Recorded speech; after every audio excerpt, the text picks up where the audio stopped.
Basically Bangladesh में दोनों जो आपने कहा कि हमारे खिलाफ भी कर रहे हैं, अपने खिलाफ भी कर रहे हैं, तो हम्म, एक डिस्ट्रक्टिव पाथ पे हैं वो। Basically they are on verge of destruction.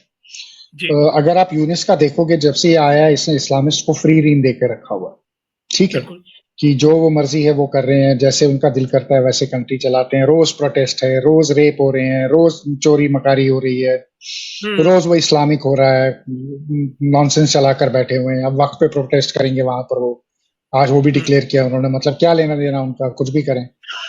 उनका और वक्त का क्या लेना देना है? मतलब सीरियसली तुम्हारा क्या लेना देना भाई वक्त के साथ? तुम प्रोटेस्ट करो, कुछ करो, अपनी प्रॉपर्टी जलाओ, अपने आप को जलाओ, हमें क्या फर्क पड़ता है? हमने जो करना हम्म। था कर दिया। सही बट ये बात। डेंजरस सिचुएशन है, क्योंकि इसमें दो चीजें हैं। एक तो बांग्लादेश में कंट्रोल जो है वो कम्प्लीटली इस्लामिस्ट के पास है।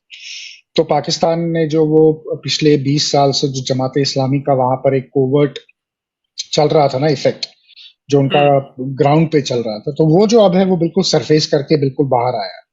तो उसका सही चेहरा बात। जो है असली वो अब सामने आया है। तो उसकी इंटेंसिटी भी अब हमको समझ आई है कि वो कितना, किस लेवल पर वो अंडरग्राउंड जो है उनकी वो मुहिम चल रही थी वहां पर। और दूसरा, रेडिकलाइजेशन तो बांग्लादेश में हो ही रही है। जैसे मैंने कहा, जमात इस्लामी कर रही है, एक यूआईएस का है, हिफाजत बंगला है, एचयूजी है, हिजब तहरीर का बहुत बड़ा रोल है बांग्लादेश में। हिजब तहरीर बहुत एक्टिव है बांग्लादेश में।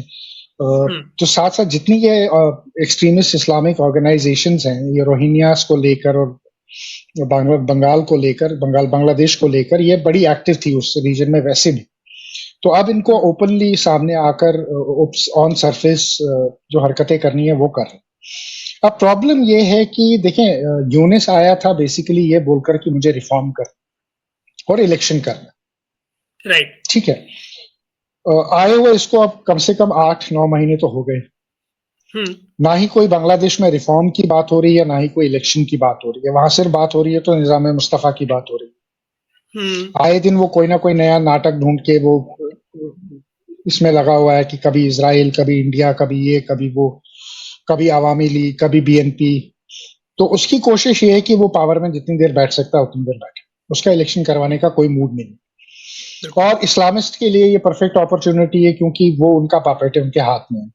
इसके जितने दाएं बाएं, चाहे इसका एडवाइजर है, चाहे इसका नेशनल सिक्योरिटी एडवाइजर है, चाहे इसका कोई स्पोक्स पर्सन है, जी। वो भी जो है वो सारे एक्सट्रीम इस्लामिक ऑर्गेनाइजेशन वाले हैं। चाहे फिर वो स्टूडेंट है, तो उनके पास रियल पावर उनके पास है, और ये उस पावर का बेनिफिट उठा रहा है।